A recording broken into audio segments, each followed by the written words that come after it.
Bonsoir à tous. Nous allons commencer la présentation schizophrénie avant, pendant et après. Bonsoir à toutes et à tous, du coup. Déjà, merci d'être aussi nombreux à venir nous suivre ce soir.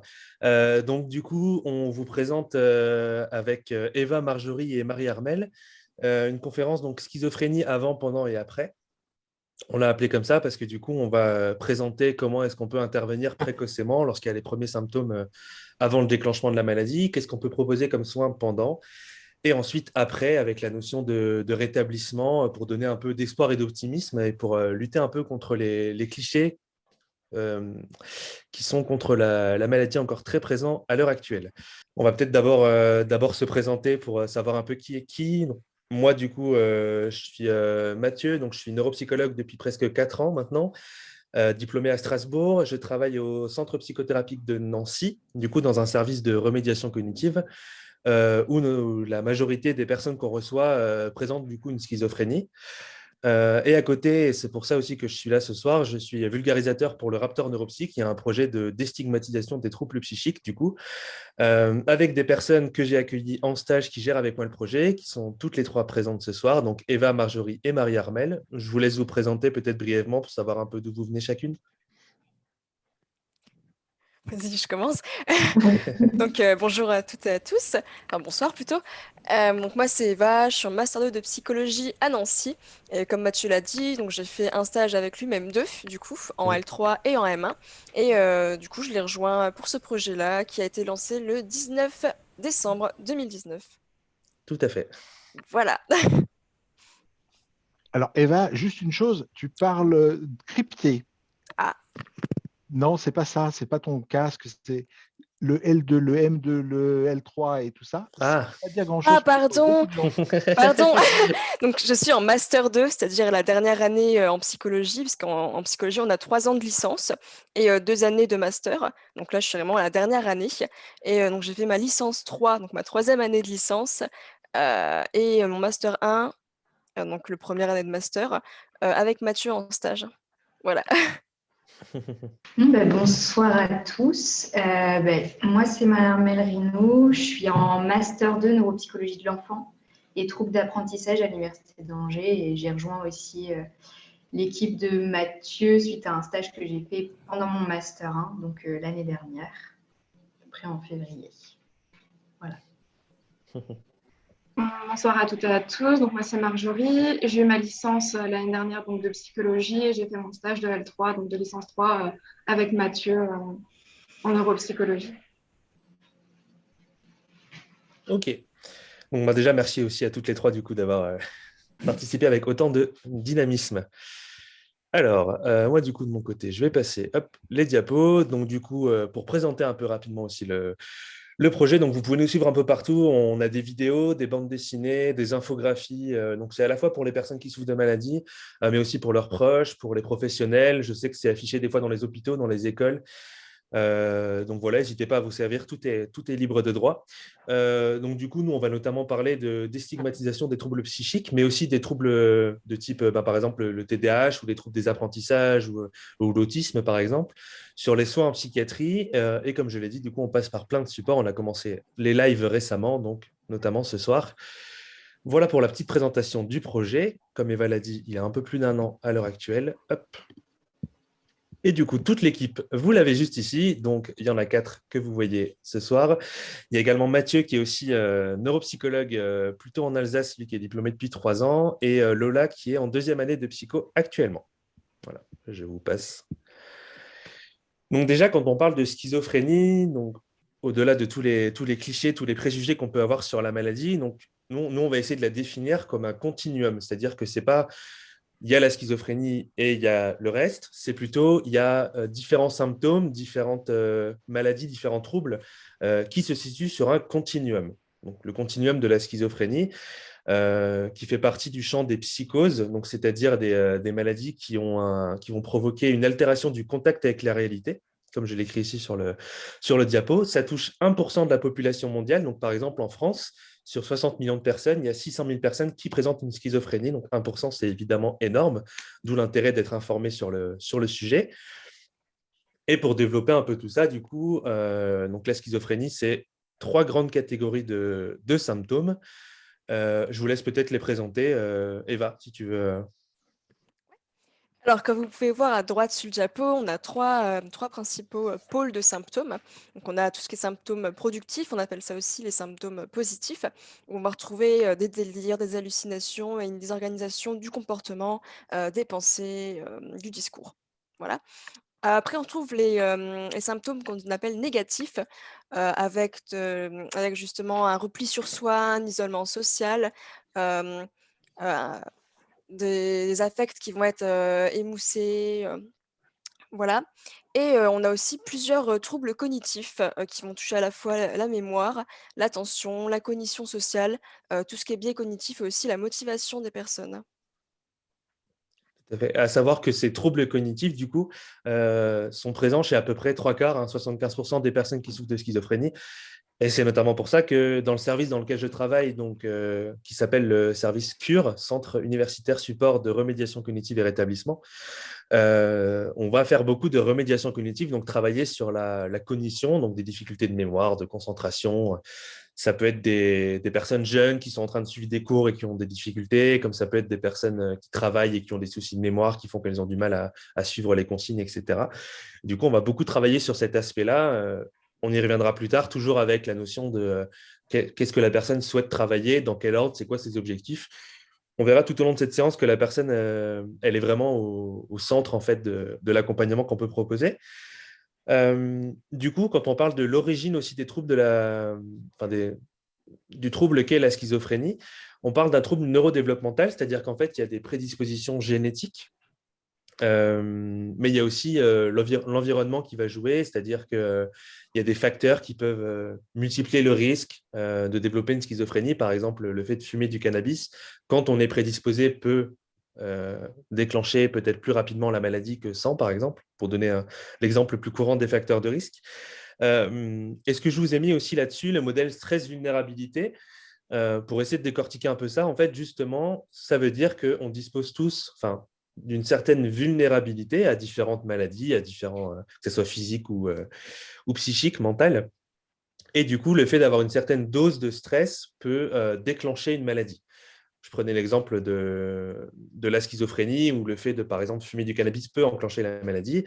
Je peux prendre un exemple aussi tout à fait courant du diabète, par exemple, à quantité comment dire, de sucre ingéré, par exemple. On ne va pas forcément tous développer la maladie selon les prédispositions qu'on a, s'il y a d'autres personnes dans la famille qui sont touchées, etc. Et du coup, pour la petite note d'espoir avant d'aller sur la suite aussi, il faut savoir que donc c'est Lieberman en 2003 qui nous dit que la moitié des personnes qui souffrent de schizophrénie peuvent avoir un rétablissement complet ou au moins améliorer leur vie de façon très significative, donc avoir une qualité de vie qu'ils jugent satisfaisant. Alors, ça peut être un travail, une formation, une vie de famille, une vie sociale, enfin, ça peut être tout un tas de choses. Du coup, on est loin de cette idée où schizophrénie égale, hop, c'est terminé, on catégorise et puis jamais on pourra s'en sortir. Non, il y a des choses qui existent et les soins en psychiatrie montrent qu'il y a des évolutions possibles. C'est aussi un peu ce message-là qu'on voulait vous faire passer. Hop. Est-ce qu'il y en a une de vous trois qui connaît mieux peut-être l'intervention précoce pour aller sur ce sujet-là, si vous voulez un peu développer ce que c'est qu'intervenir avant l'apparition des symptômes francs de la maladie, du coup.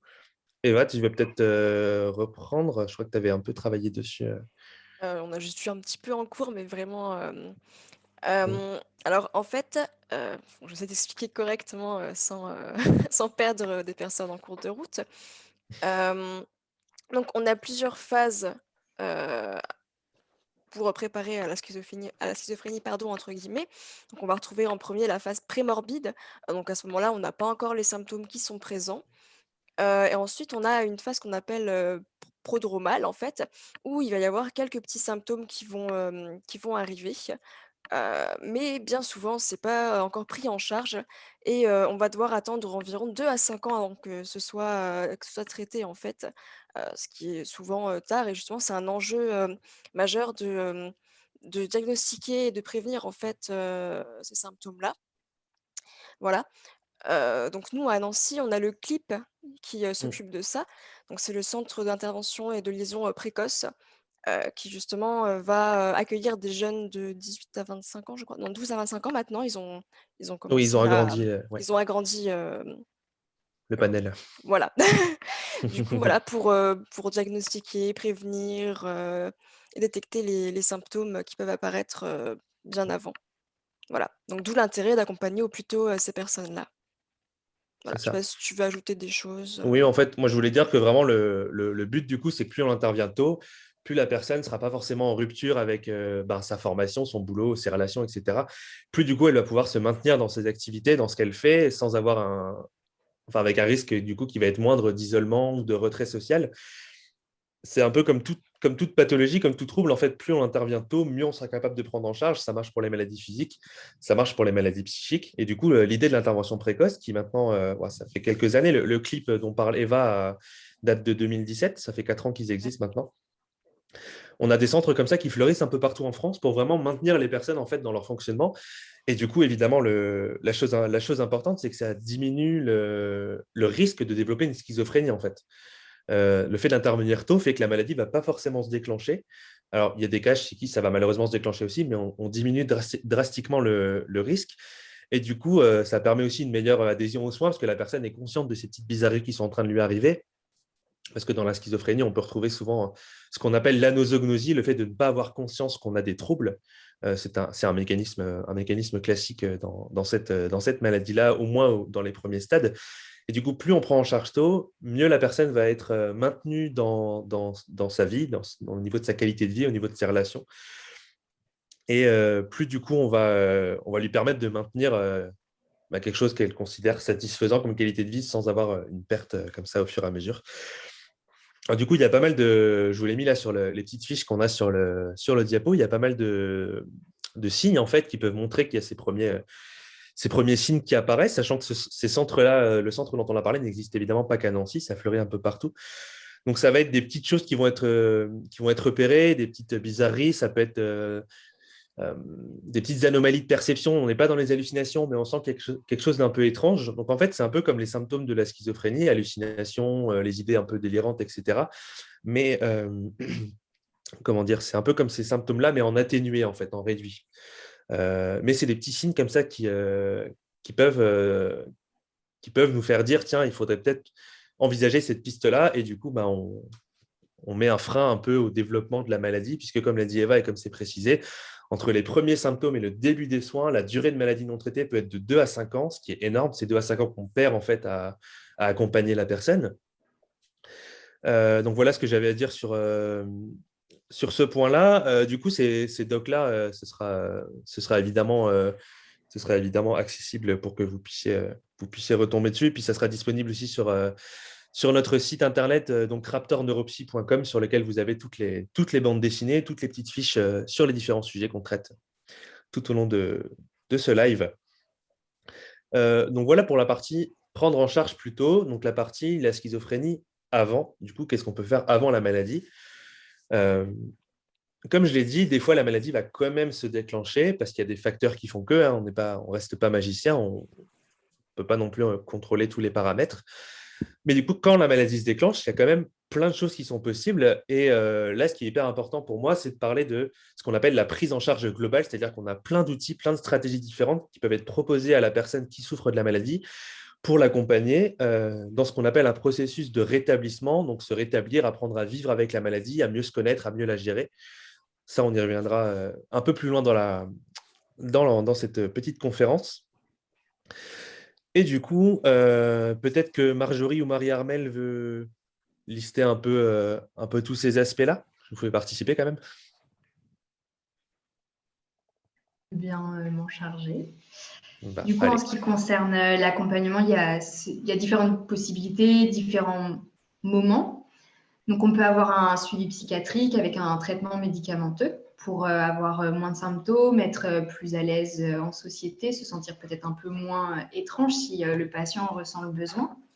Il y a la psychoéducation ou l'éducation thérapeutique pour permettre de mieux comprendre et prendre en charge la maladie. Donc, ça peut être avec un professionnel de santé, comprendre qu'est-ce que la schizophrénie, comment elle se elle se déclare au quotidien, qu'est-ce qu'on peut faire pour prévenir certains troubles, est-ce qu'il y a certains environnements qui peuvent favoriser des troubles ou autres. Il y a aussi tout un travail avec la famille, de déstigmatisation aussi auprès des proches, parce que ce sentiment d'étrangeté, il peut parfois déranger aussi les proches, et c'est important qu'il soit aussi soutenant pour le patient ou la patiente, parce qu'il reste quand même des principaux acteurs dans sa vie, et c'est important qu'ils se sentent soutenus. À noter aussi, je rebondis juste sur ce que tu dis. Donc, il y a cet aspect-là, évidemment, pour mieux comprendre la personne qui souffre de la maladie, mais c'est aussi un travail qu'on fait parce que ça peut déclencher des choses, des pathologies chez la famille, en fait, comme par exemple tout ce qui est de l'ordre de l'anxiété, ou ça peut être de la culpabilité, ou des sentiments d'impuissance. Enfin, voilà, donc à la fois pour faire comprendre la maladie à la famille, mais c'est aussi pour accompagner la famille dans un processus de soins, puisque finalement, elle va être aussi touchée par cette maladie-là. Et il existe des programmes comme par exemple Pro-Famille, qui permet de travailler au cours de plein de séances sur plein de thèmes différents. Je te laisse reprendre la parole. Sinon, on peut aussi utiliser la remédiation cognitive. Donc, Mathieu, tu as l'occasion en tout cas dans ta pratique de proposer de la remédiation cognitive. Donc, ça peut être un objectif tout concret que le patient peut demander. Par exemple, j'aimerais être plus attentif ou j'aimerais améliorer ma mémoire, etc. Et dans ces cas-là, avec le professionnel, on va mettre en place des exercices, des petites astuces, etc. pour soit s'entraîner à améliorer sa mémoire, soit essayer de trouver des moyens de compensation pour justement avoir une amélioration dans la vie quotidienne. C'est vraiment ça le principal, c'est qu'il y ait vraiment un ressenti d'amélioration dans la vie quotidienne et que ça soit très concret pour le patient. Il y a aussi le soutien social, donc reprendre part à ces centres d'intérêt, puisque l'isolement, apprendre aussi qu'on a une maladie, ça peut provoquer des symptômes dépressifs aussi.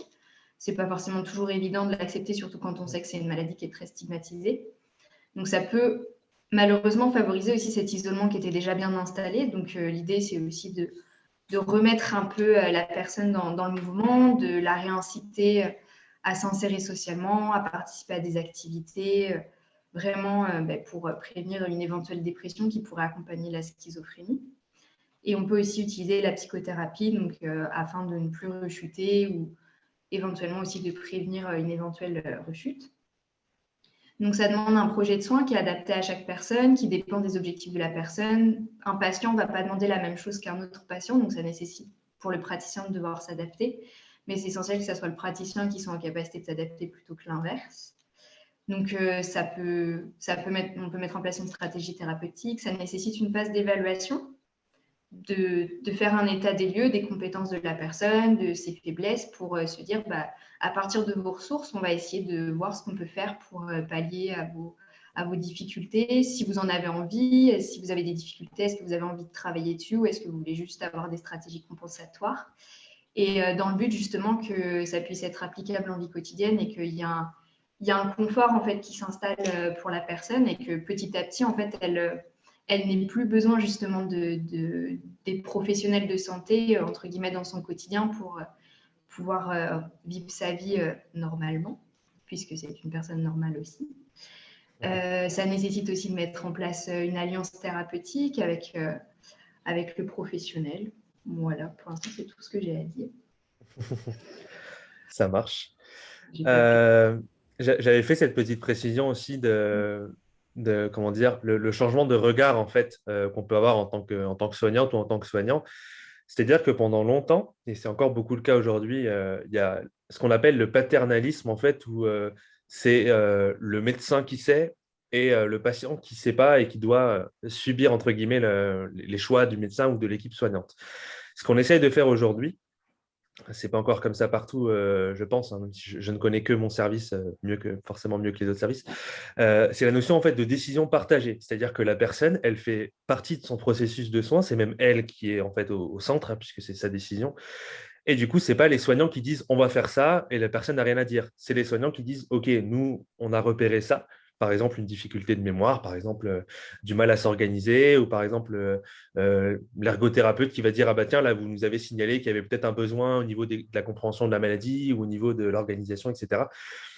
on va proposer des choses comme ça et la personne va nous dire, OK, moi j'ai envie de travailler ça, ça, ça et ça. Elle va nous définir un peu des objectifs.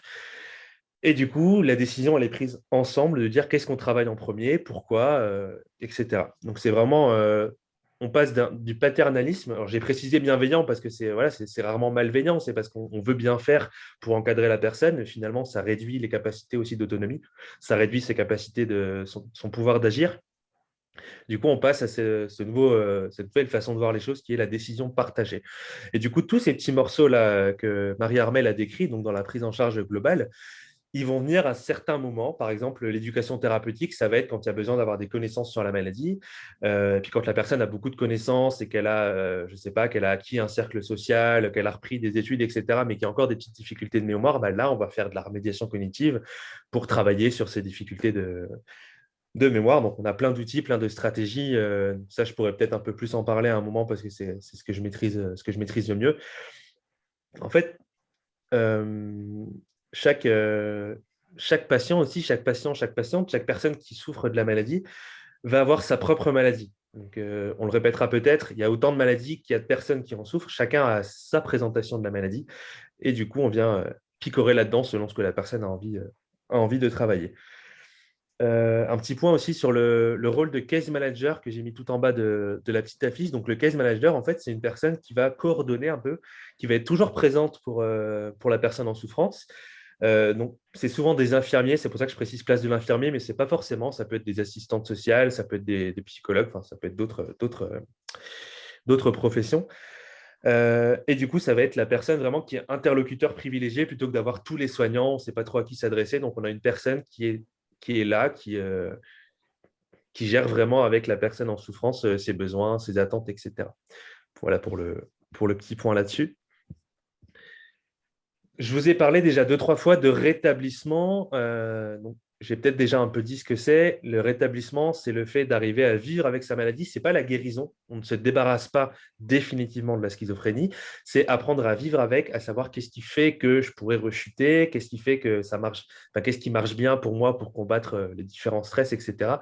Et du coup, le rétablissement, il y a plein d'étapes qui vont se succéder en fait.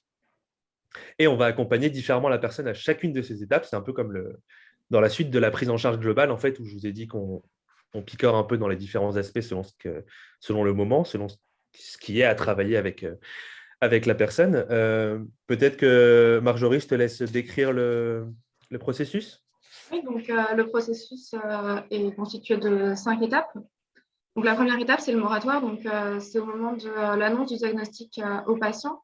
C'est un moment où le patient est en état d'effondrement et de rejet de la maladie. Il n'arrive pas à concevoir en fait qu'il est malade. Et dans ce cas-là, le rôle principal des soignants, c'est un rôle de protection. Il faut vraiment réussir à faire en sorte que la personne se sente protégée et prise en compte en fait en tant que personne et pas forcément uniquement en tant que malade. Vient ensuite la phase de prise de conscience. Donc, c'est un moment où la personne, le patient, va accepter la maladie et se dire que oui, d'accord, il y a des symptômes, mais que ça n'empêche pas d'être quelqu'un, d'avoir des intérêts, d'avoir une vie à côté. Et dans ce cas-là, la personne va entrer dans une phase de préparation. Donc, en fait, elle va construire des projets, que ce soit des projets d'études professionnelles, des projets amoureux, avoir un logement. C'est vraiment quelque chose qui va être dépendant de chaque personne. Ensuite, du coup, c'est la phase de construction, donc c'est la réalisation de ses objectifs. Et dans ce cas-là, il faut énormément de soutien, que ce soit de la part des proches, des professionnels, pour justement aider la personne à réaliser ce qu'elle souhaite, malgré la maladie, malgré ses difficultés. Dans ce cas-là, on va s'appuyer majoritairement sur ses compétences pour justement développer en fait, les compétences qui peuvent lui manquer pour la réalisation de ceci. Et à la fin, du coup, c'est la phase de croissance. Donc, c'est le moment où la personne vit bien avec la maladie et qu'elle peut en parler avec son entourage et qu'elle s'accepte totalement avec ça. Parfait. Et du coup, c'est une transition parfaite avec le concept en fait de père aidance. Du coup, il y en a sûrement parmi vous qui en ont déjà entendu parler. Ceux qui s'intéressent en tout cas au sujet ont déjà dû en entendre parler. C'est pareil, c'est un peu en train de fleurir ces dernières années. Donc, la père aidance, c'est le fait d'être quelqu'un qui est passé par un parcours en fait de rétablissement, un parcours de soins, qui a eu des hospitalisations ou qui en tout cas a eu un parcours de rétablissement qui se sort un peu de tout ça, qui du coup va utiliser ce qu'on appelle le savoir expérientiel, c'est-à-dire son savoir de la maladie. En tant que soignant, nous, on a des connaissances, on a des théories, on a des outils, c'est bien, mais on n'a pas le savoir expérientiel qui est vraiment le vécu de la maladie, qui est propre à chacun. Et du coup, la paire aidance, ça va être par exemple le métier de médiateur santé-pair qui existe maintenant depuis un moment, je crois. En France, ça arrive toujours un peu plus en retard par rapport à par rapport aux autres pays. Et du coup, c'est un métier en fait où la personne va faire partie de l'équipe en fait soignante et va avoir cette place d'interlocuteur de quelqu'un qui, bah, voilà, qui a passé ces phases de rétablissement, qui du coup va permettre de donner un espoir aussi, de dire, bah, voyez, moi j'ai la maladie, j'ai eu la maladie, j'ai eu les symptômes, mais en passant par telle et telle étape, bah, je m'en suis sorti. Donc c'est un vecteur d'espoir. J'en parle en fait parce que nous, dans l'équipe, on en a une depuis un peu plus de 2 mois maintenant, qui du coup a cette place très importante, en fait, je ne vais pas dire centrale parce on a tous des rôles complémentaires, mais qui est en tout cas une place que aucun d'entre nous dans l'équipe ne pouvait occuper. Donc ça permet aussi d'aborder différemment les problématiques que présentent les personnes et du coup d'enrichir d'autant plus les réunions où on va essayer de décortiquer un peu des situations, des choses comme ça. Donc voilà, je ne pouvais pas ne pas parler de Père et Danse pendant ce live. Donc merci Marjorie pour ta présentation. Je vais juste rebondir sur ce que tu viens de dire, Ouais. c'est qu'il y a aussi des études qui montrent que, en plus juste d'avoir un savoir expérientiel, la paire aidance permet aussi d'avoir un meilleur dialogue entre les patients et les professionnels de santé. Ok. Dans le sens où ça crée un intermédiaire, quoi, Ouais. tu veux dire. Okay. En fait, ça diabolise moins les soignants. En fait, ça réduit le mur qu'il peut y avoir entre les soignants et les patients. Et du coup, les patients ont moins ce rôle de juste. Enfin, je ne sais pas comment expliquer ça, mais il y a vraiment cette cassure de mur. Et du coup, ça permet un meilleur dialogue entre les deux. Ça réduit les écarts, les frontières, en fait. Ouais, c'est ce qui est hyper intéressant.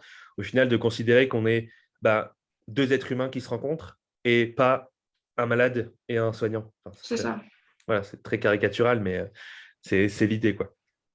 C'est une personne avec son savoir de la maladie d'un côté et de l'autre côté, une personne avec ses connaissances et le tout est complémentaire. Donc, le rétablissement, là, on vous a listé un peu toutes les étapes. C'est aussi plein de sphères différentes de la vie. Quand on parle de notre vie, on peut avoir tout ce qui touche au travail, tout ce qui touche au social, tout ce qui touche à l'affectif, à la famille, tout ce qui touche aux loisirs, etc. Et en fait, on a cette conceptualisation-là, donc c'est ce qu'on appelle un peu l'atome du rétablissement dans l'équipe. On parle souvent de ce schéma-là, en fait. Donc, on a d'un côté le rétablissement clinique, donc c'est-à-dire l'insight, la conscience du trouble et aussi l'équilibre au niveau des traitements médicamenteux, puisque du coup, il y en a, ça ne fait évidemment pas tout, mais il y en a parfois besoin. Donc ça, c'est pour l'aspect plutôt clinique. Alors, j'ai mis un petit détail aussi avec les traitements, le fait d'adhérer à son traitement, l'observance du traitement, etc. J'ai une vidéo là, parce qu'il s'est enregistré pour YouTube.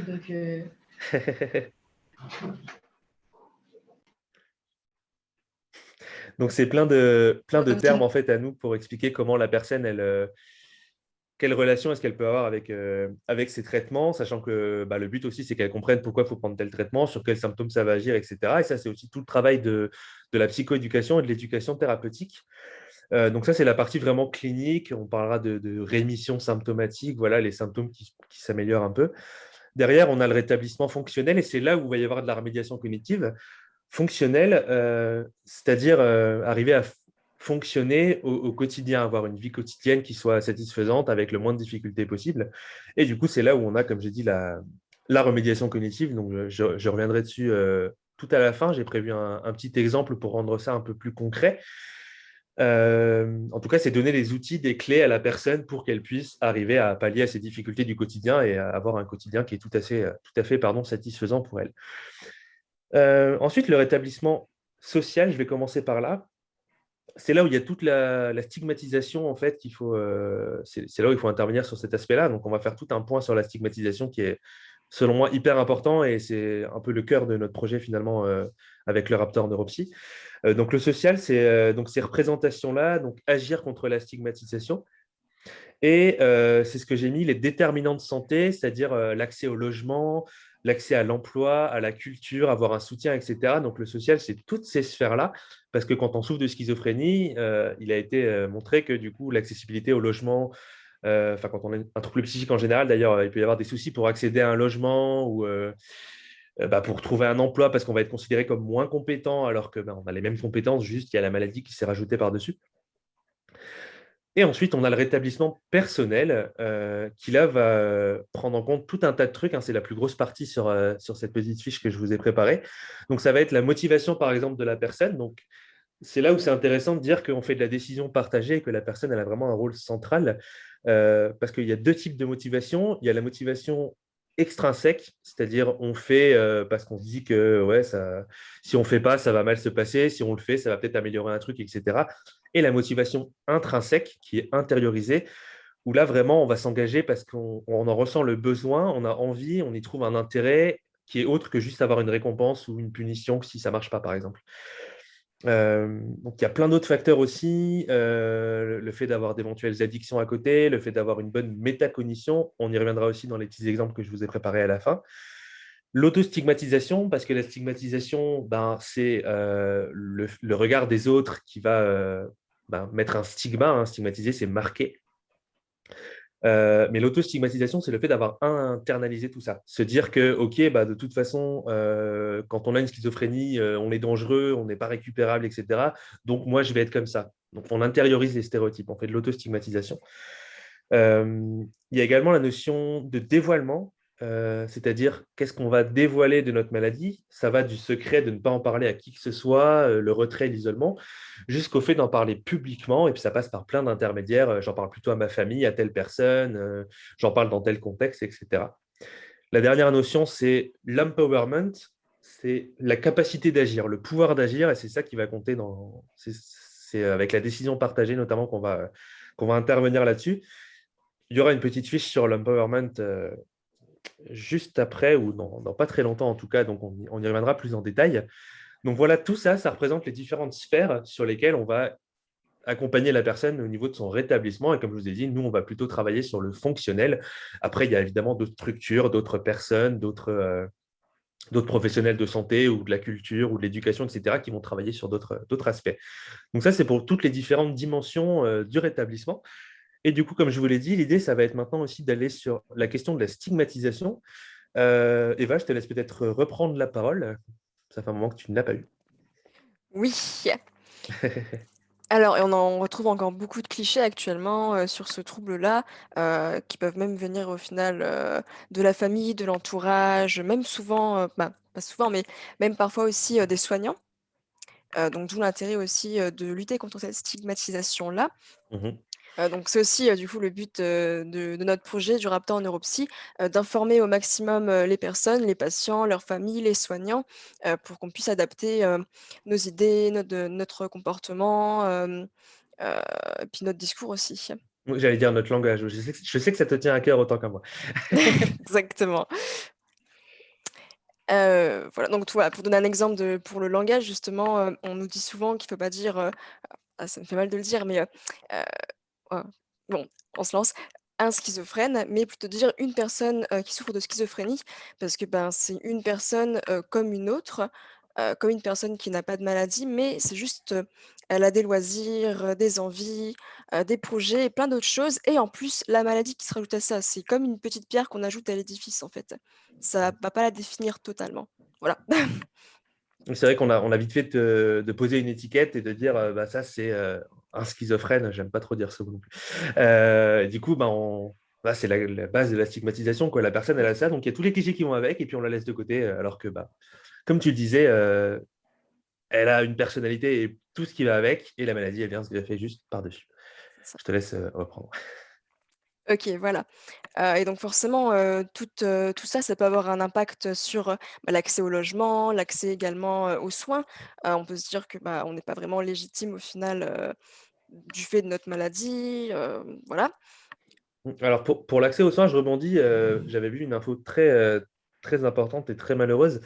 Alors, ça choquera peut-être malheureusement, ça ne choquera peut-être pas. En fait, quand quelqu'un souffre d'un trouble psychique, les soignants, quand la personne va être accompagnée pour une maladie physique, hein, quoi que ce soit, là, on est vraiment dans les maladies physiques, elle va être moins considérée parce qu'à côté de ça, elle a une maladie psychiatrique. En fait. Dès qu'il y a la notion de psychiatrie, la personne va être tout de suite dévalorisée, alors que on ne choisit pas d'avoir une schizophrénie, une dépression, un trouble bipolaire, des troubles anxieux. Voilà, d'où l'intérêt de combattre la stigmatisation comme on peut le faire ici ce soir. Je te laisse reprendre. Voilà. Donc pour la stigmatisation, on retrouve 3 piliers qui sont importants. Il y a une grande ignorance autour, de ce sujet, enfin sur ce trouble en tout cas. On va aussi porter préjudice du coup à une personne avec, notre discours, nos comportements, nos pensées et du coup, il va y avoir, un peu une isolation et une manière de traiter la personne qui va être différente, d'une autre personne. Ça va aussi s'exprimer à 3 niveaux, donc d'une manière publique, structurelle, il y aura du coup une auto-stigmatisation, donc la personne qui va elle-même, se stigmatiser. Voilà. Donc nous, par rapport à ça, on peut agir justement en prenant connaissance de certaines choses, en appliquant, les personnes, qui sont atteintes de pathologies mentales. On va travailler aussi avec les médias, en partenariat, et défendre les droits des personnes. Voilà. Oui, les médias, pareil, je rebondis dessus. La schizophrénie est peut-être, de ce que j'ai pu en voir, celle qui souffre le plus de l'image des médias, justement. Mmh. Donc, à la fois dans les films, des films où on dit que c'est une personne qui a une schizophrénie, on la montre comme dangereuse, comme en camisole et tout. Alors, c'est pas du tout comme ça que ça se passe, évidemment, et heureusement. C'est donc dans les films, les séries et tout, mais c'est aussi même dans les médias d'information. C'est-à-dire, j'en parlais encore il y a quelques jours, justement, avec une personne qui souffre de la maladie, avec qui on discutait de ça, où il y a cet aspect, en fait, dans les infos, on voit, c'est une personne schizophrène qui a fait telle ou telle chose, un meurtre ou quelque chose comme ça. On va forcément mettre l'accent sur la maladie, alors que la maladie ne rend pas plus dangereux, en fait. D'ailleurs, justement, et on en a déjà parlé, parce qu'il y a un moment, on a fait tout un topo dessus. En fait, on est plus dangereux pour soi quand on a cette maladie, avec notamment le risque de suicide, on n'en a pas encore évoqué. On est plus dangereux pour soi que pour les autres, alors que l'image nous dit que c'est des personnes totalement dangereuses qui vont commettre des choses horribles. Euh, donc du coup, voilà, il y a un gros boulot à faire aussi là-dessus pour que l'info qui soit véhiculée soit la bonne, se rapproche un peu plus de la vérité que ce qu'elle est, actuellement. Donc merci Eva pour ce topo. Alors je regarde juste où on en est au niveau du temps. On n'est pas trop mal. Parfait. Alors, donc la stigmatisation, et je vous ai parlé de la notion d'empowerment, redonner le pouvoir d'agir aux usagers. Alors, hop. Donc, pour faire une petite introduction d'abord sur le sujet. Du coup, il y a eu beaucoup d'étapes dans la psychiatrie. Par exemple, le centre dans lequel je travaille a plus de 400 ans. Donc, il est passé par pas mal d'étapes aussi. C'est le cas de beaucoup d'institutions. Donc, moi, j'ai pris une période assez récente en parlant de la période asilaire, donc qui était, bon, ça fait déjà plusieurs décennies quand même, mais où on parlait d'asile psychiatrique, on ne parle plus évidemment d'asile aujourd'hui.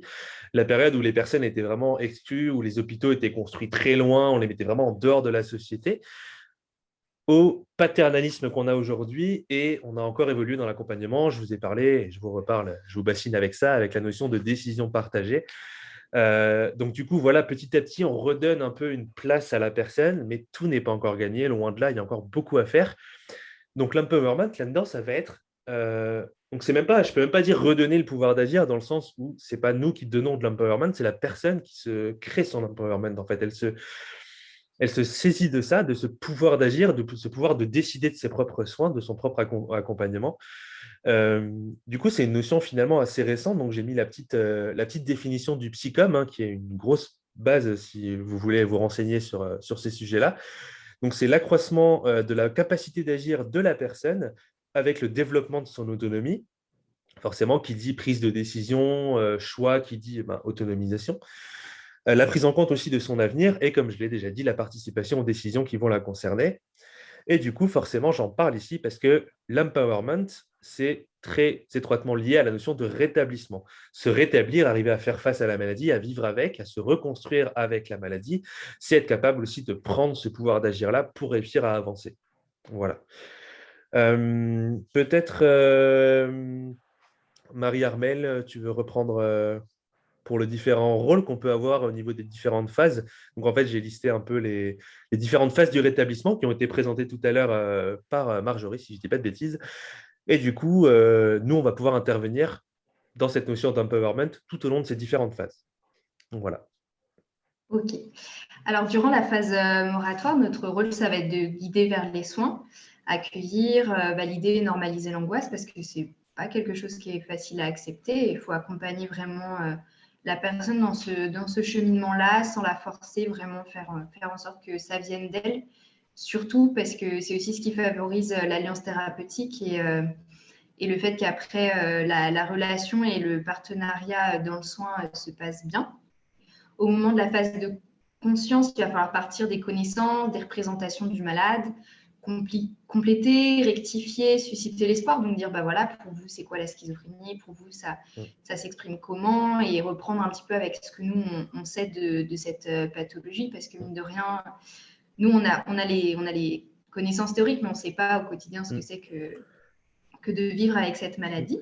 Alors, petite Donc, précision, oui. du coup, sur la notion de rectifier, du coup, ça ne veut pas dire la personne a tort et on vient corriger ou quoi que ce soit, c'est juste, justement, pareil, on en parlait il y a quelques jours, parce qu'on est en train de monter à côté une action aussi avec des personnes qui souffrent de la maladie.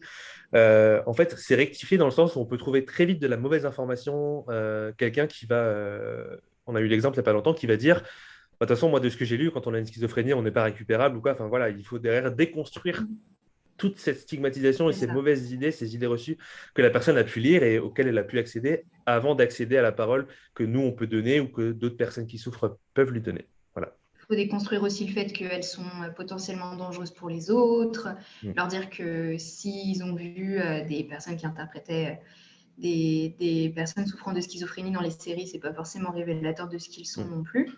Donc c'est aussi ça notre rôle de rectification et de bien leur dire, nous ce qui nous intéresse c'est comment vous vivez la maladie dans le quotidien et ce qu'on peut faire à partir de ça pour vous permettre d'avoir un meilleur confort de vie. Donc durant la phase de préparation, il va falloir aussi faire un bilan de ses forces, de ses ressources, donc ça peut être un bilan neuropsychologique notamment. Et on peut aider la personne à différencier de ce qui appartient de la maladie et de ce qui lui appartient à elle. Donc, essayer vraiment de la recentrer et qu'elle ne soit pas non plus réduite à la maladie, même avec nous, dans la relation avec nous, parce que ce sont avant tout des personnes qu'on rencontre, dans un cadre spécifique, certes, mais ça reste quand même des personnes humaines. Dans la phase de reconstruction, on va aussi se recentrer sur les objectifs de vie de la personne. Donc, ça peut être un peu plus attentif au quotidien, avoir une meilleure mémoire si on est face à quelqu'un qui reprend les études, vraiment se baser sur ce que veut faire la personne. Et pour l'aider à renforcer, conscientiser, compléter ses compétences pour qu'elle soit plus disponible dans son quotidien, qu'elle soit plus à l'aise. Et au moment de la phase de croissance, ça va être de poser un cadre soutenant vers l'autonomie, l'intégration dans la communauté, accepter la maladie comme faisant partie de soi.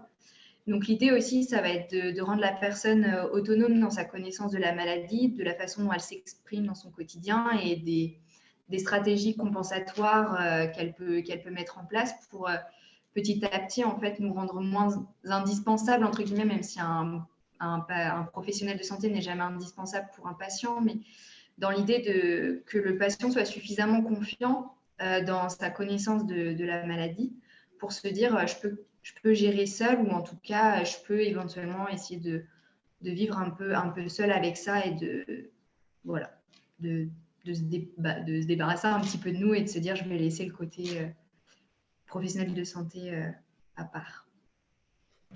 Voilà. Très bien. Du coup, je fais un petit point aussi. On a déjà parlé plusieurs fois de la notion d'auto-stigmatisation.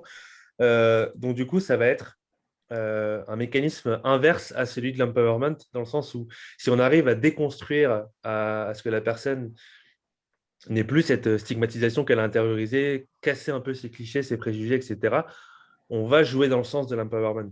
Parce que si on voit un peu le truc dans l'autre sens, forcément, si on pense qu'une personne qui a une schizophrénie, elle n'est pas récupérable, que dans tous les cas, c'est foutu, etc., forcément, derrière, ça va être difficile de prendre conscience de ses forces et faiblesses, de prendre son pouvoir d'agir, de décider, etc., puisqu'on a l'impression que de toute façon, ce n'est pas possible. Donc voilà, c'était une précision qui me semblait importante d'apporter ici. Et du coup, pour tout ça, il y a la notion d'insertion, de favoriser l'insertion. Je parlais tout à l'heure, quand on a parlé d'intervention précoce, le fait d'intervenir avant le début des grands symptômes de l'apparition de la maladie, on essaie de laisser au maximum la personne qu'elle puisse rester dans son contexte professionnel, scolaire, familial, etc., sans isolement, sans perte, sans rupture. Et du coup, l'idée, là aussi, quand il y a la maladie, donc, ça va être de favoriser le retour comme ça à l'autonomie, à ce qu'on appelle le retour dans la cité. En fait, on a plein de partenariats du coup avec différentes associations ou différentes structures, différentes institutions avec lesquelles on peut travailler pour que la personne, en fait, selon ce qu'elle a envie de faire, elle puisse réintégrer ce truc-là et qu'elle ne soit pas juste à l'hôpital, mais qu'on ait plein d'autres actions qui soient disponibles un peu partout, on va dire, dans la ville, dans un contexte un peu moins empreint de stigmatisation. On va dire ça comme ça. Donc voilà pour ce petit aspect-là. Je vous avais promis un petit exemple sur la fin. Donc du coup, donc là, c'est une personne, en fait, un monsieur que je connais depuis quelques semaines maintenant, avec qui on a pu travailler avec toute l'équipe. Donc il y a d'abord les bilans donc neuropsychologiques, avec l'ergothérapeute, avec les infirmiers, le médecin, etc. Il y a plusieurs évaluations qui sont proposées à la personne. Et ensuite, ce qu'on a fait, selon ce que la personne voulait travailler, on a été sur plusieurs aspects. Donc, par exemple, la psychoéducation, on en a parlé, le fait de donner des infos sur la maladie et sur le rétablissement, de donner de l'espoir, de montrer un peu que la maladie, ce n'est pas juste tout noir. Et du coup, moi, avec lui, j'ai eu l'occasion de faire de la remédiation cognitive, d'un côté pour la mémoire et de l'autre côté pour l'organisation. Donc, qu'est-ce que c'est? Donc, c'est une personne, en fait, qui est en train de reprendre, du coup, des études et qui, du coup, a besoin de ses pleines capacités de mémoire. Donc, on a travaillé là-dessus.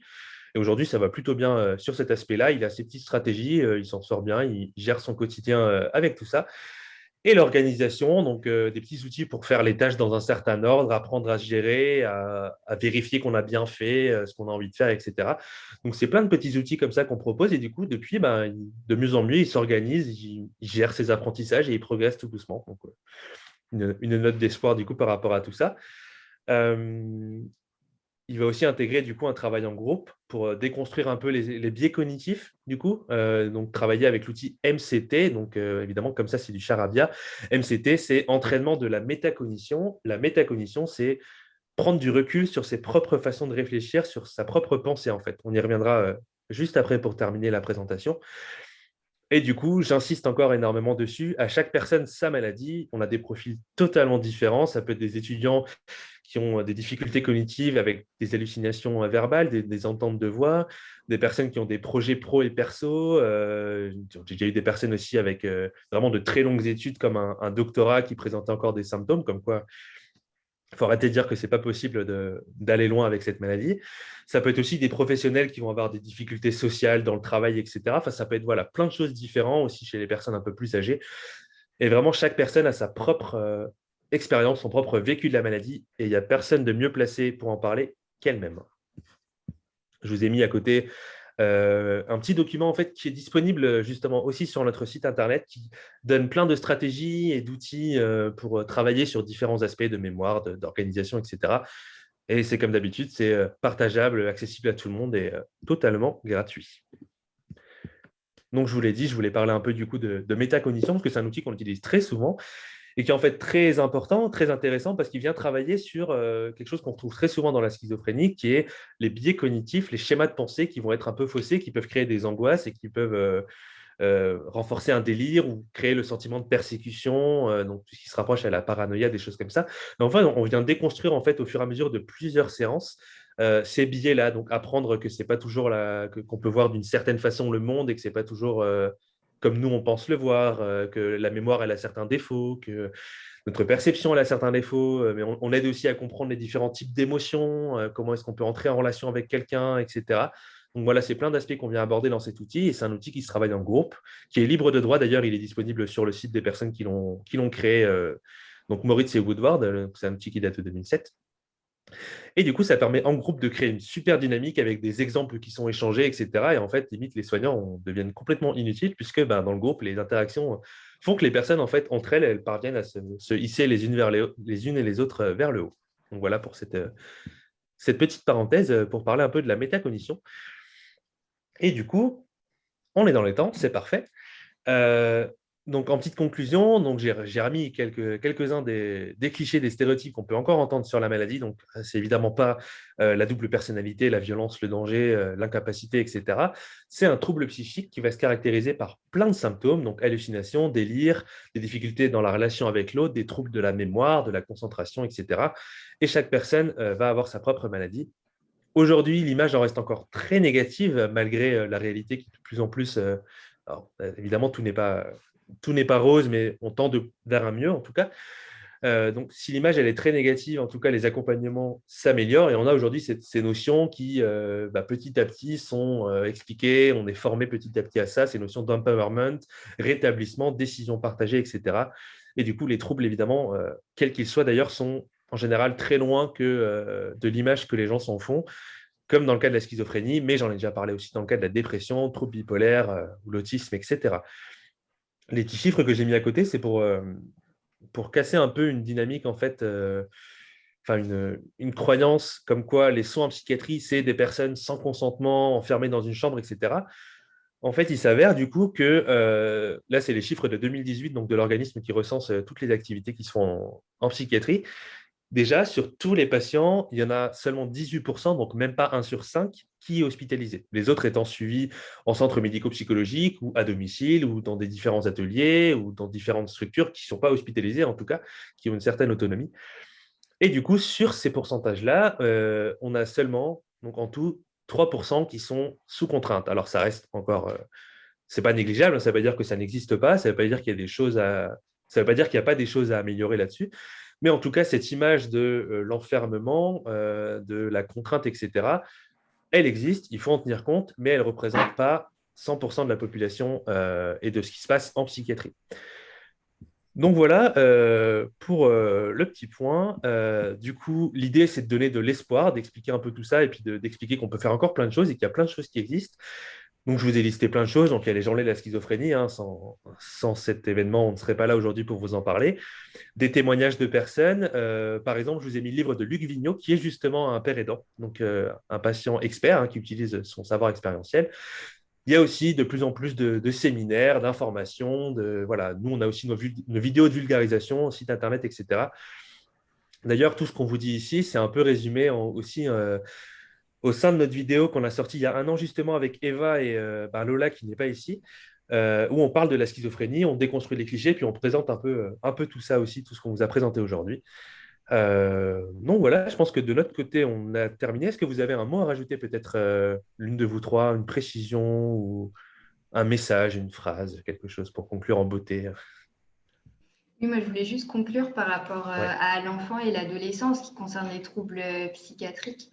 Je sais qu'en tout cas, pour ma formation, ils sont en train d'augmenter le module en ce qui concerne les troubles psychiatriques chez l'enfant et l'adolescent. Donc, on est quand même dans une bonne voie de meilleure connaissance des troubles et de déstigmatisation pour le coup, parce que ça veut dire qu'on sera face à des professionnels qui seront mieux formés et qui pourront mieux répondre, que ce soit aux patients ou aux familles. Donc, voilà, c'était juste petite précision pour accompagner ce message d'espoir. Ça marche. Eh ben, nous, de notre côté, du coup, à moins que vous ayez quelque chose à rajouter, Eva ou Marjorie.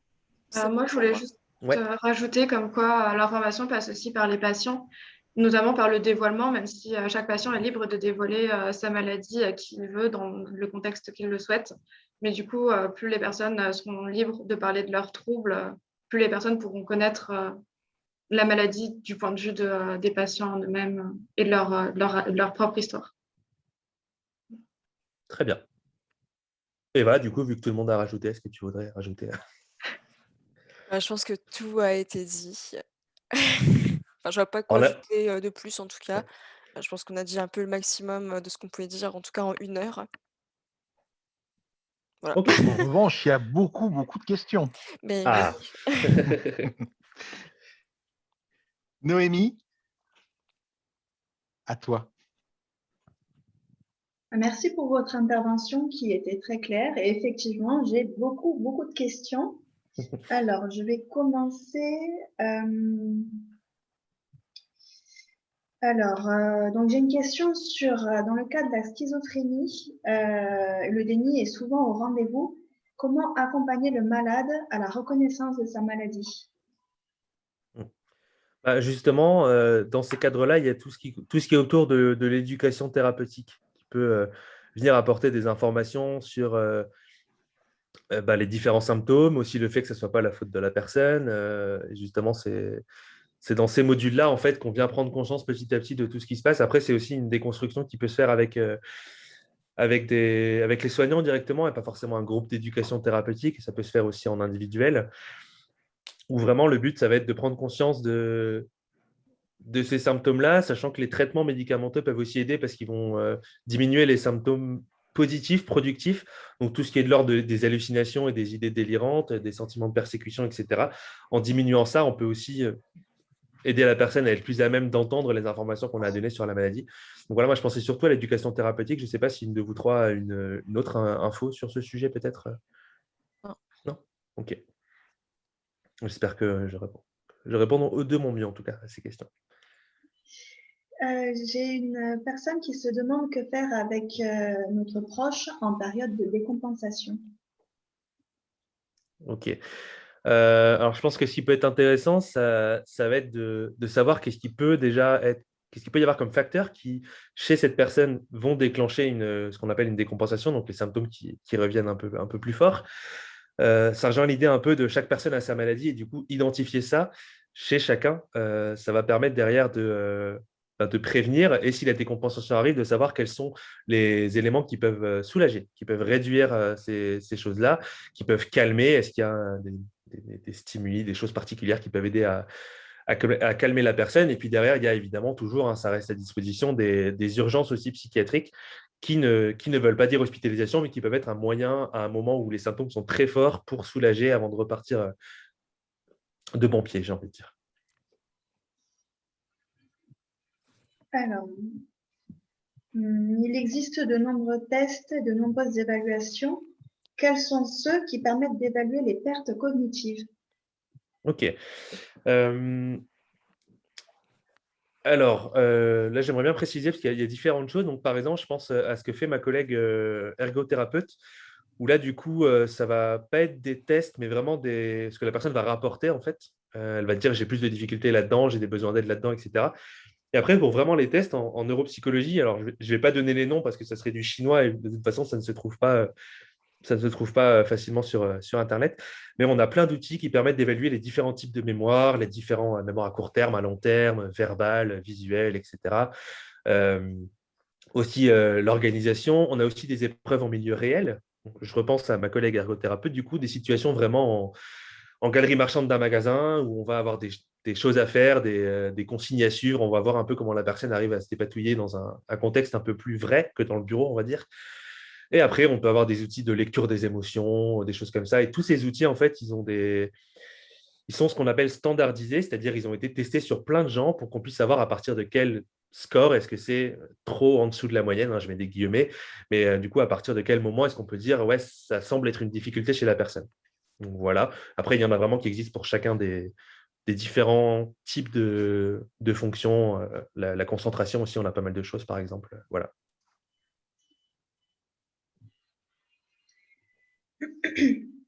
Alors, le processus de rétablissement est un long parcours. À quelle étape intervenez-vous et comment orientez-vous le patient? Ok. Donc nous, comme j'en ai parlé, donc nous, c'est un peu sur l'aspect plutôt fonctionnel dans ma structure où je travaille. Donc vraiment donner des outils, des stratégies, des armes pour affronter les difficultés, on va dire.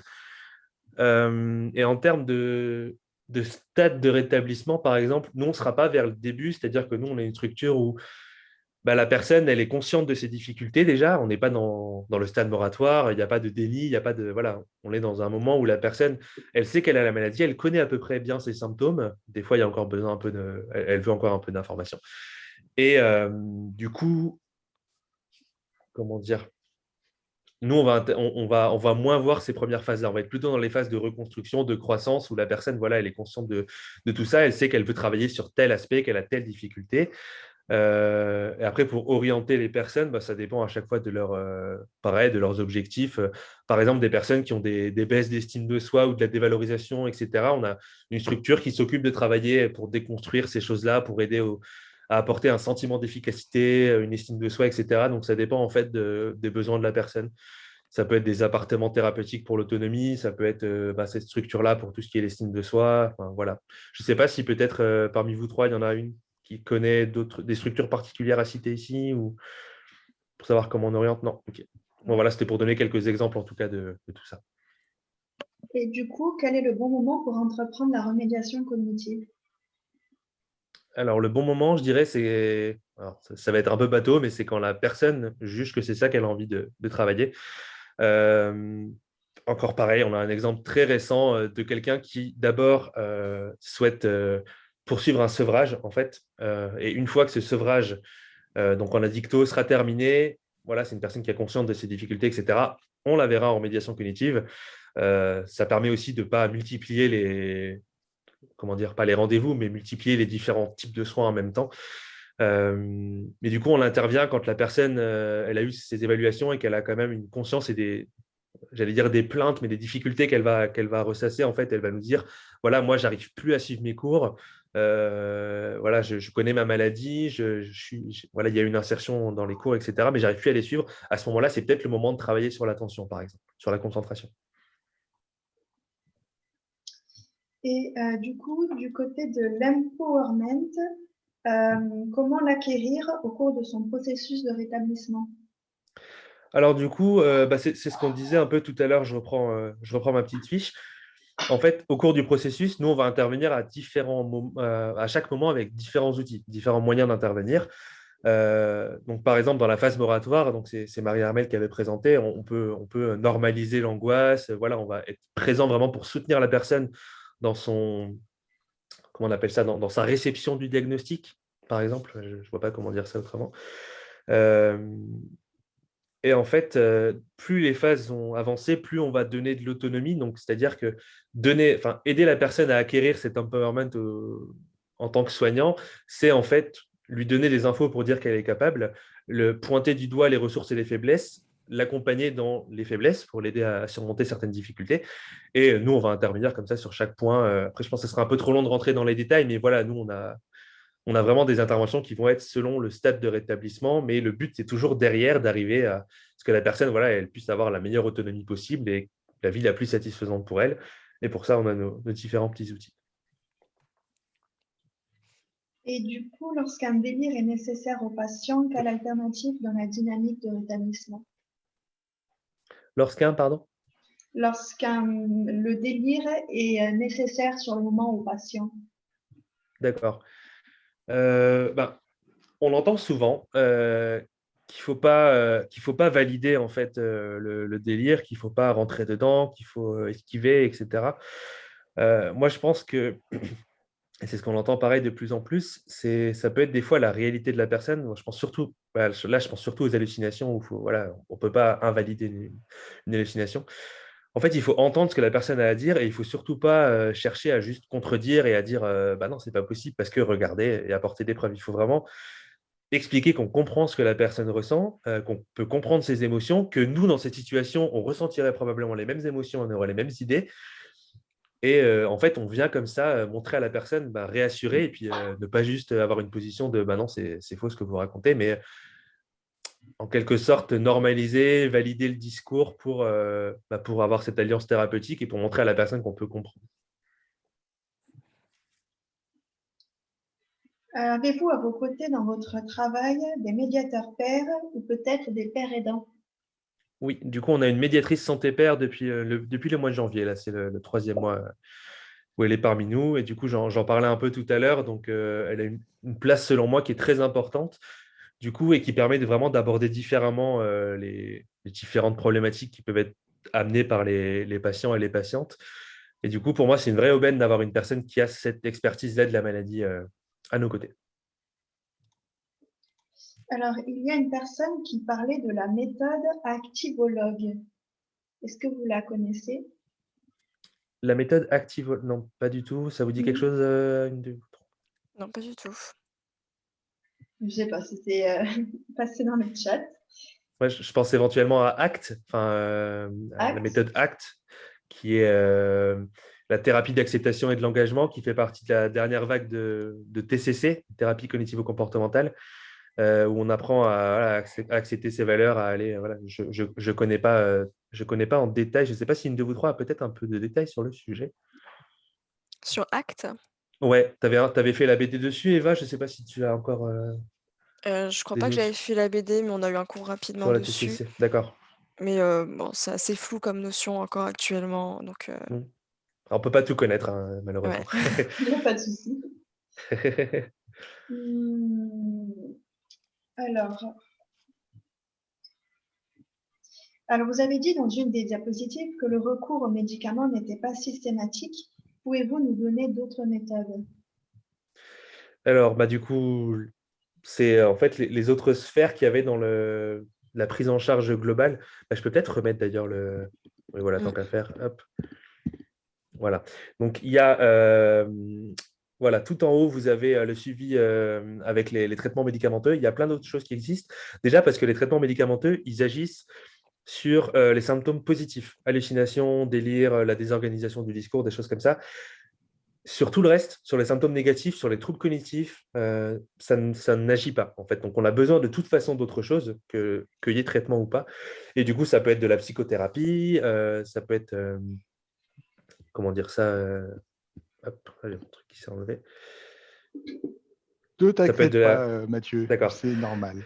Vas-y, poursuis. Ok, donc je disais, ça peut être de la psychothérapie, ça peut être aussi l'éducation thérapeutique, si c'est le moment plutôt d'expliquer la maladie.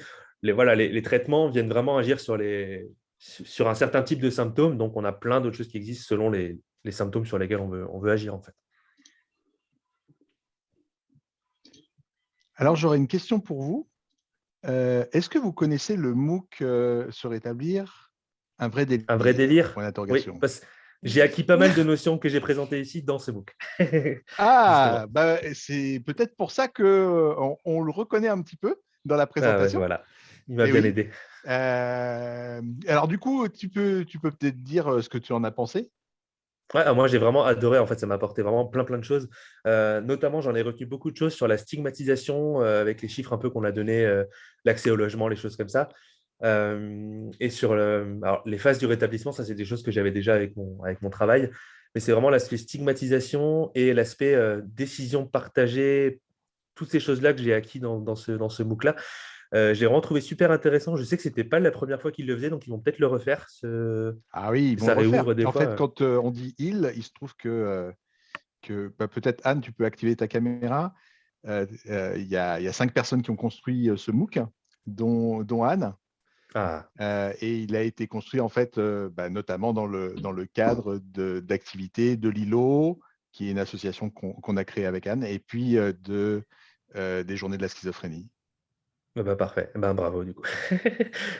Ouais, je l'ai fait pendant le premier confinement, du coup, j'ai eu pas mal de temps pour le potasser et ça m'a apporté pas mal de choses. D'accord. Donc, alors, le MOOC, on a décidé qu'on allait l'ouvrir 2 fois par année. Donc, il dure 6 semaines, mais il est ouvert pendant 8 semaines. Là, il va rouvrir lundi, le 22 mars. Et il est temps de s'inscrire pour la prochaine session. Et la prochaine fois, ce sera pour le 10 octobre, c'est-à-dire la Journée internationale de la santé mentale. Et c'est vrai qu'il nous est apparu important de faire ce MOOC sur le rétablissement. Et en plus, on l'a fait d'une façon ludique, puisqu'on a pris la métaphore de la cuisine pour expliquer les différentes phases. Et chaque semaine, il y a un nouveau menu avec entrée, plat, dessert et même fromage s'il le faut. Oui, j'avais bien aimé cette construction. C'était assez sympa. Ça change des MOOC que j'avais l'habitude de faire. Ben voilà, mais parce qu'on est parti du principe en fait qu'on peut avoir dans un livre de cuisine aussi bien la poule au pot, la blanquette, que sais-je, mais la recette, le résultat est toujours celui que le cuisinier ou la cuisinière aura mis, donc il y a toujours sa pâte. Et dans le rétablissement, eh bien, il y a la pâte de chacun et le résultat est propre à chacun. Tout à fait. Je vais mettre mes stagiaires sur le coup pour les faire travailler un petit peu. Moi, je l'avais fait l'année dernière, du coup. Ouais. Moi aussi. Oui, tu m'en as Tu m'en avais parlé. Non, mais mes stagiaires de cette année, du coup. Oui, je oui. dessus. Mais ce qui est chouette aussi, c'est qu'à la fin, si on a fait le MOOC de bout en bout et qu'on a fait les tests, eh bien, et réussi les tests, eh bien, il y a quand même une attestation. Donc, pour les professionnels, c'est aussi quelque chose de précieux. Tout à Alors, fait. je vous ai glissé une vidéo de présentation du MOOC dont on vient de parler. C'est une vidéo qui a été réalisée à l'occasion du congrès Technopsy qui s'est terminé il y a 2 heures maintenant, 3 heures, pas tout à fait. Et vous découvrirez en fait également d'autres personnes qui ont construit le MOOC, puisque certains disaient enfin des visages derrière les personnes qui ont construit le MOOC. Il y a d'autres personnes qui témoignent en fait dans cette vidéo. Je peux peut-être juste répondre, le MOOC est gratuit. Oui, c'est gratuit. Il y a la possibilité de suivre sur 5 semaines, mais comme Anne a effectivement expliqué, le MOOC est ouvert pour plus de temps pour vous laisser le temps d'éventuellement rattraper du retard.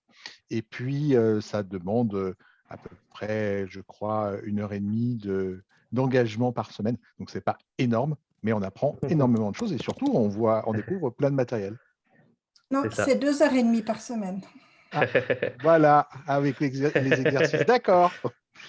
Bien, Mathieu, Eva, Marjorie, Marie-Armelle, vous avez complètement rempli la mission. C'est Ah, fantastique. Ouais, alors franchement, de la vulgarisation comme ça, on adore.